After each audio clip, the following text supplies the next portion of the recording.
Graham, aside from obviously going 2-0 up and a convincing performance, I mean, how pleased have you been with England's batting performance? Because obviously that's what your job entailed. I think Test match cricket was all about. It's a very long game, and it's all about patience, and it's all about the batsman trying to create an opportunity for your bowlers to win a match. So you're always striving to do that. Test match cricket's been around a very, very long time, as we all know. The basic principles are still the same. You try and get a big score and then put pressure on the opposition. Whether you bat first and get a big score, whether you bowl a side out and then get a big score and try and bowl them out again, the tactics are similar. So you have to use coin a phrase, bat long, and take each ball one by one and not look too far ahead. That's as a team and also as an individual. Why is Joe Root such a good young player in your eyes? Who knows? Sometimes, for every country in the world, players get thrown up who are not only skillful, not only have good disciplines and good habits, but are very mature characters for young men. And I think from the first time we all experienced Joe in India a few months back, it was quite evident that this lad was, very mature mentally. Had a good work ethic and very keen to learn, and had one of the most important ingredients for a sportsman. He was prepared to drive his own career forward. So he's not waiting for advice, he's seeking advice, he's seeking information, he's looking for new ideas. So it was not a surprising decision when he forced his way in on merit into the side at Nagpur in that test, and has sort of gone on and on. Do you think now, given what he's done in this test match, he's now inked in really as England's long-term opening batsman? Well, look, one innings doesn't make you, a regular for a long period of time. He showed good promise. He still needs to be tested in different conditions. If he goes down to Australia this winter in their conditions, so he's not a complete player. Nobody's a complete player. He's a young player with great promise and great skill, and anyone who sees him play would think that he's going to have a fruitful career, but you can't be sure. Graham, I think one thing that all cricketers tend to admire Australia for over the years, certainly in their dominant period, was, maybe you'd call it a ruthless streak. Do you think that's something that England have now? Because, as well as winning this test match, Alistair talked about this trying to grind Australia down, that you're almost making a statement trying to break their spirit a bit with the way you won this match. Well, I think you just try and win the game, don't you? And part of that is applying the pressure when you're in the ascendancy. You have to keep the pressure on the opposition, and if you get yourself into a sort of promising position. So I think one of the secrets of our cricket, in a way, as I just said, you don't look too far in advance in the match. You look at the next period of play, the next session, the next drinks break, and whatever, and you break it down into smaller bits. And if you can win those smaller bits, parts of the game, then you can build, towards a position maybe to win the game, in the bigger picture. And I think that's one of the successes of this team, not only in these matches, but in the recent past as well. And every guy sort of knows his job. We've had the introduction of a couple of good, young players in the side, and the side's ever evolving. So we played well in these games. We've had some bad periods as well. Obviously, we didn't finish too well on a couple of evenings where we lost wickets, but managed to show character and fight back the next day. So it was a good performance, this one. A lot of people sort of leaving tonight are thinking, well, logically in a way, that England is so on top that it's now going to be a whitewash series. Are they getting carried away, Graham? Again, the only thing these players and this group will celebrate this success, no doubt, and then they'll be thinking about how they can win the match at Old Trafford. I don't think anyone's thinking to, the end of the series or whatever now. The only match that counts and the only game in town will be Old Trafford, and that's it. And be plotting to see how we can win that match. To make a performance to win that match. It's quite simple, really. There's no mystique to it. Graham, do you have any indications at this stage whether Kevin Peterson's going to be?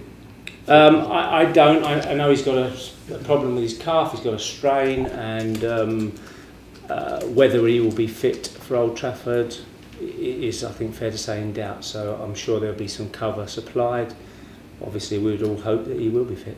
You just mentioned the cover. I mean, one of the most recent batsmen who's been in the frame is Nick Compton as an opener. Is he a feasible option in the... No, I'm not a selector.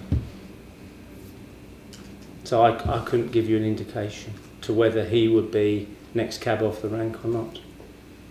And, you know, in our conversations, I couldn't possibly divulge that information anyway. I can't really give you a clue there. But, I mean, the selectors will be, you know, sitting down and thinking, you know, if Kevin's not fit, who's best possible replacement? Simple as that, really. So I can't really give you a steer, to be honest.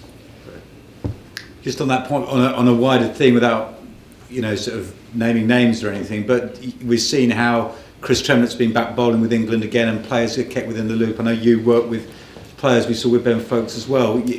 You feel that when someone like Kevin Peterson is out, that, you know, there are the players who can come in and fit into that England team? I think every country in the world, you know, adopts a similar system where, you know, you've got your nucleus of your team that plays, and then you've got guys on the fringe. Now, obviously, Chris Tremlett's been out injured for a while. He's been pretty successful when he played Test cricket for England over the last few years, not least in Australia last time round. And there's some other younger players, like from my point of view, the batsman I work with, Ben Folkes is one of those. Chris Wokes, Ben Stokes was here for 2 days. So we look at the next you know, band of players coming up, and we try and work with them, you know, to introduce them to the way we do things and the way Andy runs the team, to introduce them to the other players and try to prepare them a little bit for maybe, you know, if an opportunity comes for them to play in the future. But, you know, their selection will be determined on their performances in domestic cricket, and if they play Lions representative cricket or something similar, their selection will depend on that. But we you know, we're looking not just at the players we've got, you've got to look at the next ones that are coming through, and that goes for the bowlers and any cricket system and any sporting team, you know, if they're smart, will be doing the same thing. Graham, I've walked in a bit late, so apologies if this is repetition.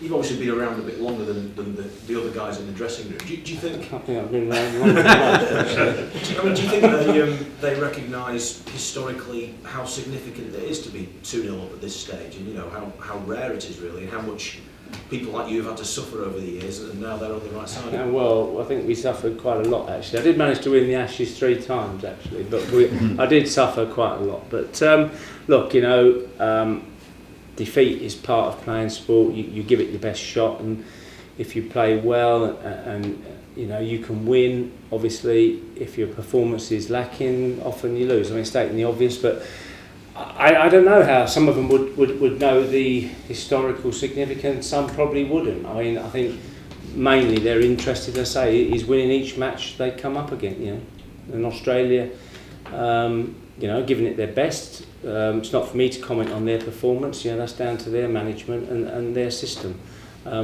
We try and get our players in the best possible condition to win, and to supply the performance and execute their skills. So, you know, you try your best every time. Sometimes you get it right, sometimes you don't. But you keep, whether you're losing or winning, you keep working to get it right. Graham, how do you foster the kind of patience in batting that we saw from Joe Root in this game as a coach, but also as I suppose wider as a cricket participant? Well, you know, there's 3 basic formats of the game now. You know, 50 overs been around a long time. That type of one-day cricket. Obviously, T20's been around for, in this country, 10 years. It was introduced in 2003.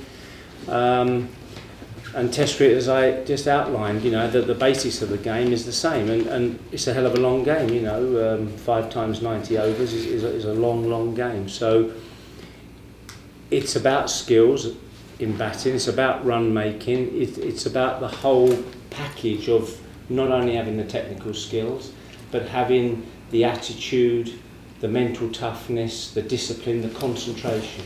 You can't score runs unless you concentrate. Okay? Because anyone can concentrate for 15 minutes, 20 minutes, but to score a Test 100, you need to concentrate for a long period of time.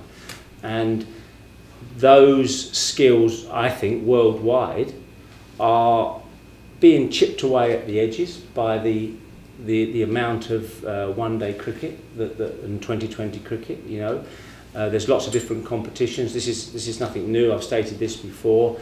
You know, if you're a traditionalist and like Test cricket and still think that's the pinnacle and that's the benchmark, you know, you can see with the number of competitions that are popping up and the rewards that are available in terms of finance for these players, and they want to take those rewards.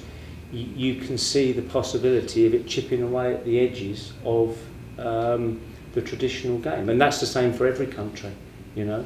So you've got to work hard to try and keep your players on track, and obviously try and, you know, educate them as well as you can on the skills and the mental skills that are necessary to bat long.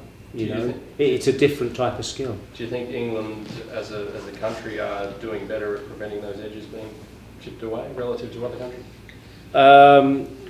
Time will tell.